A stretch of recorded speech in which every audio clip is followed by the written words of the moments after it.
Howdy, folks. Welcome back. I hope you're doing well and staying safe. I'm going to do a review of the next one in line. That is HMS Rook with an E. She's a new Tier 7 battle cruiser with battleship guns and cruiser kind of hull. So it's an interesting class of ship. There is a large divergence from Tier 5 and Tier 6. I'm going to point out and go into detail in the armor when we get into it. Something you should really know about because it's a bit of a game changer. This boat is fantastic right off the bat when you're in, a Tier 5 battle, say, but don't have that, say, a Tier 6, Tier 7.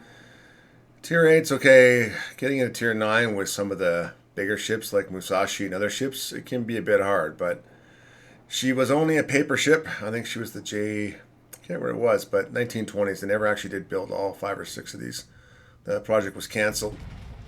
But hey, like I always said, let's get into it. Let's talk about the meat and potatoes being British. I had to say that. That's funny. All right.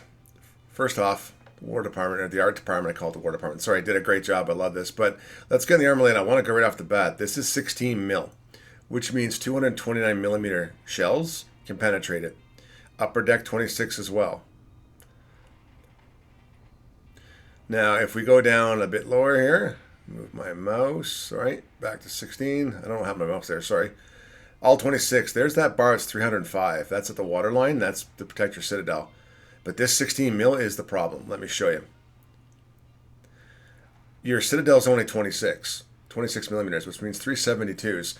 You can be penetrated by a lot of Tier 5, Tier 6, Tier 7, Tier 8, and Tier 9 battleships right in the bow. The siding is only 38 millimeter. So basically that upper casing you see at the very top there, the very thick red line, that'll protect you from plunging shells at distance. These boats are not brawlers at all. But, I mean, it's something to take seriously. Right there in the bow, you can actually see, you can be shot right through the bow with anything that is 229 millimeters over, which will go into your citadel. Now, to penetrate the citadel, you do need 358. But like I said, a lot of battleships actually have that. It's not good. Not good at all. I don't know if you remember, but in the Tier 5 and Tier 6, they actually had that mid plate of armor, that big thick one, that kind of extended all the way over into the bow so you could keep angling.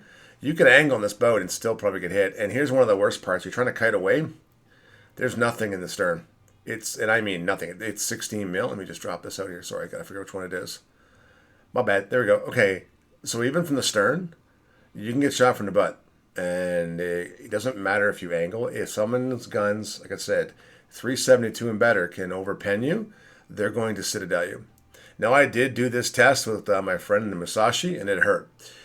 So my healing pool is 59.2 and 13% for torpedo. That's not perfect, to be honest with you. The guns here are 381. They're 3 sets of 3.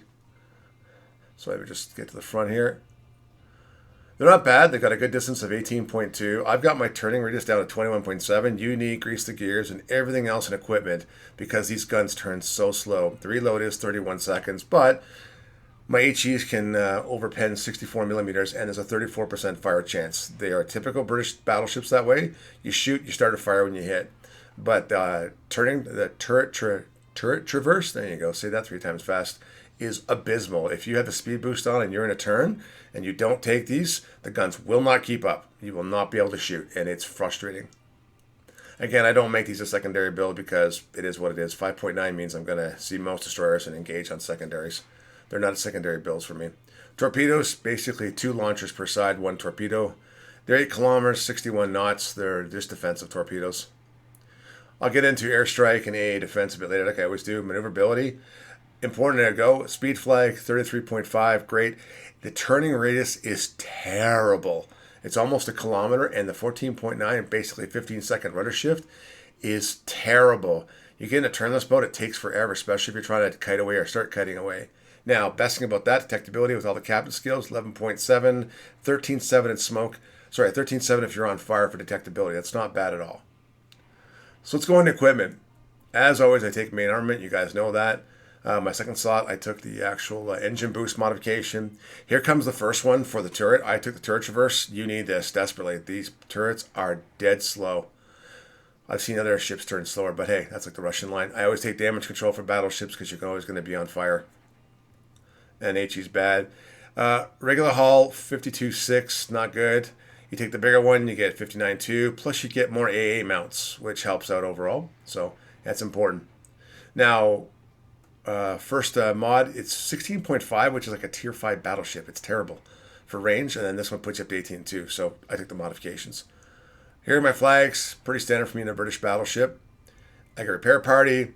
I do have, repair party 4. I get basically 4 heals. With Andrew Cunningham, I kill something, I get an extra set of consumables. Speed boost, and then I have defensive AA.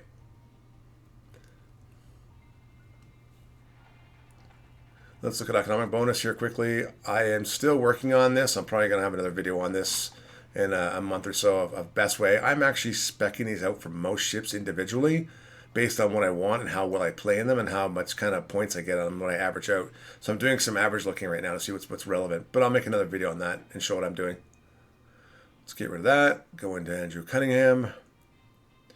Right off the bat for captain skills, you can see I have defensive AA. I have gun feeder because 31-second reload. I want to be able to get to it. Unique grease the gears. Combat specialist. I want to see if I can get my AA up quicker. Extra 12.5% quicker getting it up. It's important to me. I do have the defensive AA. Sorry, I'm going to go back here. Emergency repair specialist. I do have that. Reduces it so I can get my stuff going up quicker. My bad. Sorry. Then I do have brisk. I'm not seeing with the speed boost. It actually quite helps, especially when I kite away. I do always take adrenaline rush. It's pretty standard for me. I take priority target when who's shooting at me, and here's the big one: AA defense and ASW expert. That does help with submarines and does help with AA, and I'll show you in a minute. And then I take concealment expert. Speaking of AA, let's go take a look and airstrike capabilities. Now you're only going to face some maximum tier 8 aircraft carriers with this. You won't see any tier 10s. So I took the Shukukuru. Oh, I know I'm just bastardizing that name. So defensive AA up, everything working. It's okay. This entire line is okay. It's not good. It's not bad. It's just okay. But this is taking a complete AA build to do this to a tier 8 aircraft carrier. And right now with RNG, I'm about 50-50 right now with this boat. I'm getting at least a strike off. Priority sector is not going to cut it at all. And as for the anti-submarine drops, again, this is my complaint. I can only go out to a max of 8 kilometers, where all the submarines I'm facing can shoot 11.5 to 13.5 kilometers torpedoes at me and ping me. Wargaming's got to fix that, please. Or make it longer. Fix subs. So what do I think overall of the boat? I like the boat. I like the line. It's a lot of fun. They are defensive. They're not brawlers. You have to angle. It's important. That bow is very, very exposed. So is the stern. And like I said, I put myself in a training room with my friend of mine with his Musashi, and he took all 9 barrels at me.